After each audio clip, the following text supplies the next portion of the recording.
சிந்துவ பார்க்கறதுக்காக சிவா கோவிலுக்கு வர்றாங்க. உடனே சிந்து சிவாவ பார்த்துட்டு, "நீ எப்படியாவது என்ன தேடி வருவேன்னு எனக்கு தெரியும் டாக்டரே" அப்படின்னு சிந்து சிவா கிட்ட சொல்றாங்க. உடனே சிவா இருந்துட்டு, "சிந்து நான் உங்க அப்பா கிட்ட பேசுறேன். நீ உங்க வீட்டுக்கு போயிடு" அப்படின்னு சொல்லி சொல்றாங்க.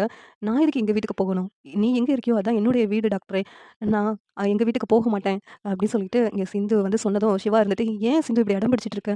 இந்த கோவில்ல எத்தன நாள் தான் நீ தனியா இருக்க முடியும்? வேண்டாம் சிந்து" அப்படின்னு சொல்லிட்டு சிவா சொல்றாங்க. "இல்ல டாக்டரே நான் எப்படியாவது உன் வீட்டுக்கு வந்துருவேன். எனக்கு நம்பிக்கை இருக்குது" அப்படின்னு சொல்லிட்டு சிந்து சொல்றாங்க. சிவா இருந்துட்டு, "என்ன மன்னிச்சுடு சிந்து. நான் பெரியம்மா பேச்ச என்னால மீற முடியல. அவங்கள எதிர்த்து பேசுறதுக்கும் எனக்கு தைரியம் இல்ல" அப்படின்னு சிவா சொல்றாங்க.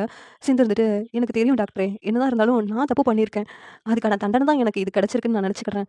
ஆனா, நீ என்ன ஏத்துக்கிறேன்னு சொல்லாமலே, நான் கண்டிப்பா அந்த வீட்டுக்கு வருவேன். அன்னபூர்ணி அத்தையும் என்ன ஏத்துக்குவாங்க கண்டிப்பா" அப்படின்னு சிந்து சொல்றாங்க. உடனே சிவா இருந்துட்டு, "என்ன தைரியத்துல சிந்து இப்படிலாம் சொல்ற? அன்னபூர்ணி பெரியம்மா உன் மேல ரொம்ப கோவமா இருக்காங்க. இதெல்லாம் நடக்கும்னு நெனைக்கிறியா?" அப்படின்னு சொல்லிட்டு இங்க சிவா கேட்குறாங்க.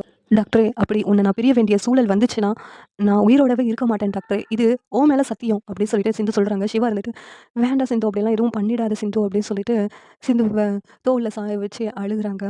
உடனே சிந்து இருந்துட்டு சிவாவ கட்டிப்பிடிச்சு அழுகுறாங்க. "என்னால நீ இல்லாம வாழ முடியாது டாக்டரே. உனக்காக தான் நான் இவ்ளோ பெரிய பொய் சொன்னதே. அப்படி இருக்கும்போது உன்ன விட்டு என்னால எப்படி பிரிய முடியும்?" அப்படின்னு சொல்லிட்டு சிந்து சொல்லிக்கிட்டு இருக்காங்க. இதெல்லாம் சிவாவோட அம்மா பார்த்துடுறாங்க. உடனே, "சிவா இங்க என்ன பண்ணிக்கிட்டு இருக்க?" அப்படின்னு சொல்லிட்டு கத்துறாங்க. "அ இல்லம்மா, சிந்து பாவம்மா" அப்படின்னு சொல்லிட்டு சிவா சொல்றாங்க. இதெல்லாம் அன்னபூர்ணி பெரியம்மாவுக்கு தெரிஞ்சுச்சுனா, அன்னபூர்ணி பெரியம்மா ரொம்ப வருத்தப்படுவாங்க. "வா நீ" அப்படின்னு சொல்லிட்டு சிவாவ பிடிச்சு இழுத்துட்டு போயிடுறாங்க. இங்க சிந்து தனியா உட்காந்து அழுதுட்டு இருக்காங்க. இந்த சீரியல் எப்படி இருந்தா நல்லாருக்கும்னு நீங்க நினைக்கிறீங்கன்னு கமெண்ட் பண்ணுங்க. இந்த வீடியோ பிடிச்சிருந்தா லைக் பண்ணுங்க, ஷேர் பண்ணுங்க, சப்ஸ்கிரைப் பண்ணுங்க. Thank you.